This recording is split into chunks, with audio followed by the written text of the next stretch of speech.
dugaan nipu, diduga nipu piang dan endorse belum di aku gimana. Pemirsa Cek Kabar Online, apa kabar? Selamat menyaksikan tayangan Cek Kabar Online. Oke Kak, Ayu dan Abang hari ini mau bicara apa nih? Mungkin bisa Ya, yang jelas kami sebagai kuasa hukumnya Ayu Aulia ya melihat perkembangan terakhir bahwa Ridwan Kamil akan melakukan rekompensi senilai 105 miliar itu, ya kami tidak bisa berkata-kata, ya memang itu haknya beliau. Karena kenapa, apa yang disampaikan oleh pihak LM sangat keterlaluan, karena memang dari segi rasio saja hubungan hukum aja mungkin nggak ketemu. Ya, apa yang sudah diperbuat ini sudah menjadi kenyataan bahwa ada kerugian yang diderita oleh pihak RK. Makanya dengan demikian kita mengamini yang sebenarnya sangat dirugikan dalam perkara ini adalah Ya, Pak RK. tapi kan dari pihak RT sendiri akan juga balik yang nominalnya lumayan. Mungkin Kak Ayu, lumayan, iya. banyak itu. Ya, gimana mungkin Kak Ayu menanggapinya RT yang akan sendiri? Ya coba mending kemarin tuh nggak usah bariatriks deh, dagingnya dikiloin gitu, siapa tahu dapat 105 M gitu ya kan. Semua kan ada yang namanya sebab akibatnya, jadi apa yang diperbuat pasti kan ada respon dari seseorang yang dia telah mencemarkan nama baiknya. Dalam kosakata kan seperti itu kejadiannya. Jadi di sini aku bilang bahwasannya ya itu wajar-wajar aja. Semua orang kan warga Indonesia itu berhak untuk menuntut apapun kerugian materi dan imaterial. Tapi apakah itu sudah ada sih? Benar nggak sih, Bang? Kalau saya yang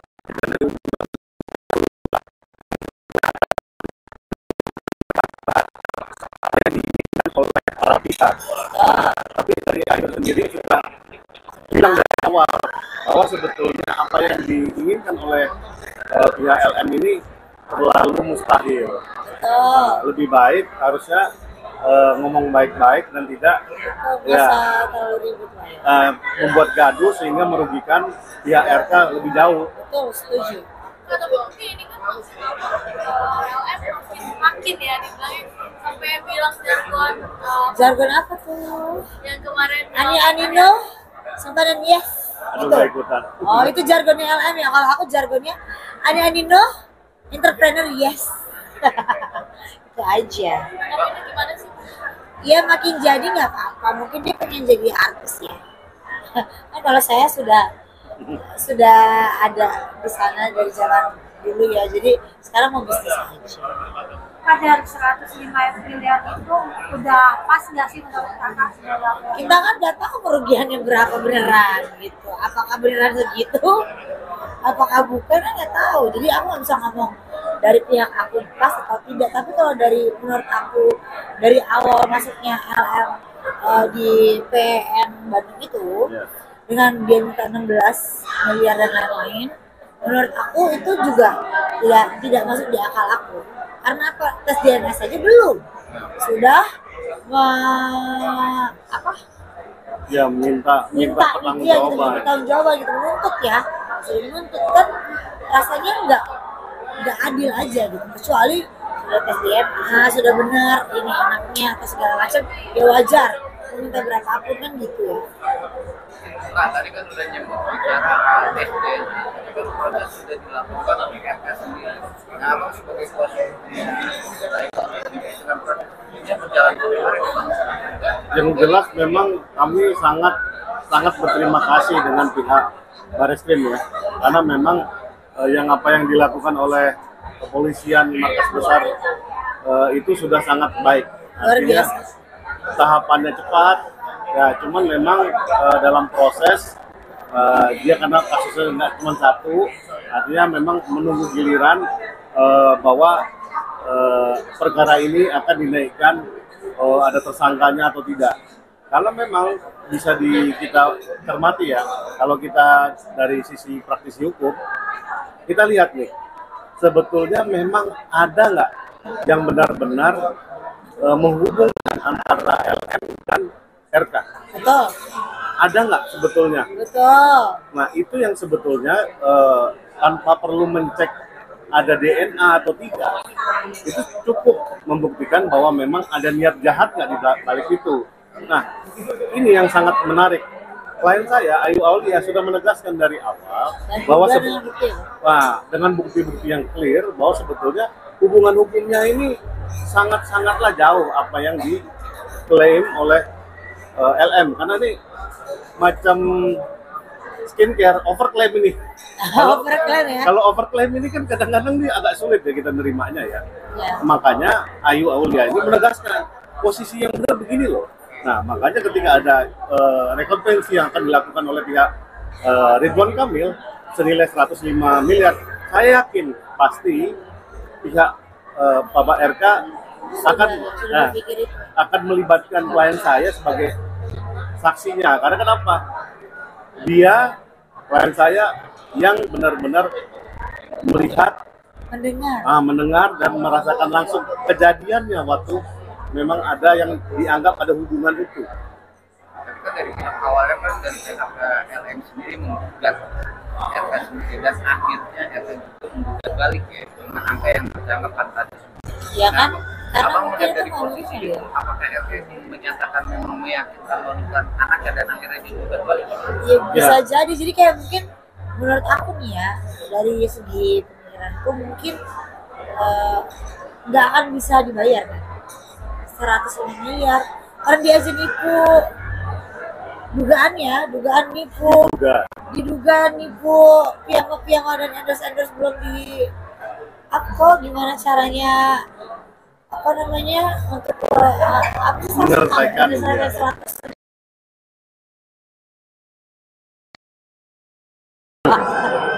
Ya, tapi menurut saya memang itu saya kembalikan dari valuasi yang dirasakan oleh pihak Ridwan Kamil. Nilai nama baik itu memang intangible, tidak bisa diukur. Nah, tapi menurut saya nilai kerugian yang sudah ditimbulkan akibat kegaduhan ini lebih dari 105 miliar. Ya, karena klien saya udah berteriak-teriak, ini nggak benar nih. Dari awal udah nggak pas. Tapi kok masih ngotot dia preskon, dia sampai menggugat, sampai ke apa namanya ani-ani yes simpen ani-anino simpanan yes, masya Allah. Artinya ini benar-benar itu aku ya, cewek aja melihatnya agak nggak pas gitu loh. Artinya yang dipertontonkan ini benar-benar mengarah untuk menjelekkan, dugaannya ya, menjelekkan nama baik Pak Ridwan Kamil. Ya bahkan kan katanya kan ditanya ya ada sama artis juga lah, inilah begitulah. Berarti kan nggak cuma Pak RK sama orang. Berarti pernyataan dia yang di awal tidak dong.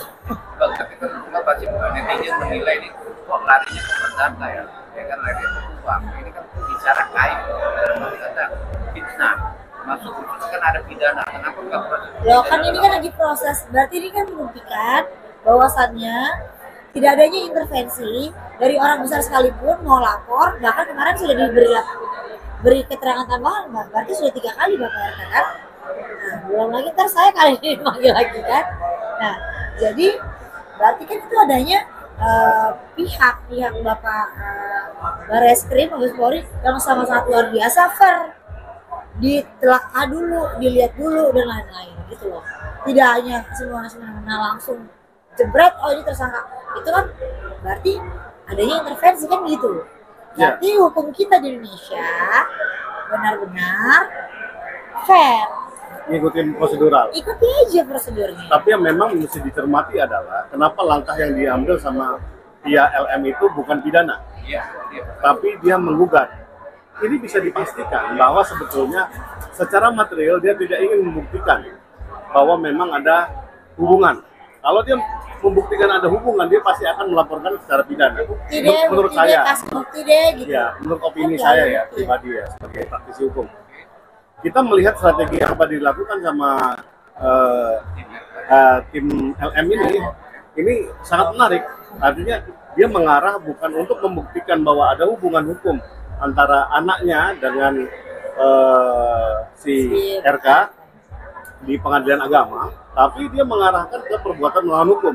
Ada kerugian yang timbul akibat hubungan tersebut. Nah, ini menarik. Artinya tadi saya barusan juga berdiskusi dengan senior saya, Pak Herudin Masaro. Beliau bilang, apakah ada hubungan antara LM sama RK? Sepihak diklaim ada hubungan badan, katanya 3 hari 2 malam 1 kali. Itu Katanya. pernyataan sepihak dari Tapi buktinya LM. mana? Nah, itulah yang nanti di pokok perkara di PN Bandung ya. Itu akan dibuktikan apakah betul memang ada nggak hubungan badan itu yang Harus 3 hari 2 malam dipertanggungjawabkan. cuma 1 kali hubungannya. Itu Katanya dia.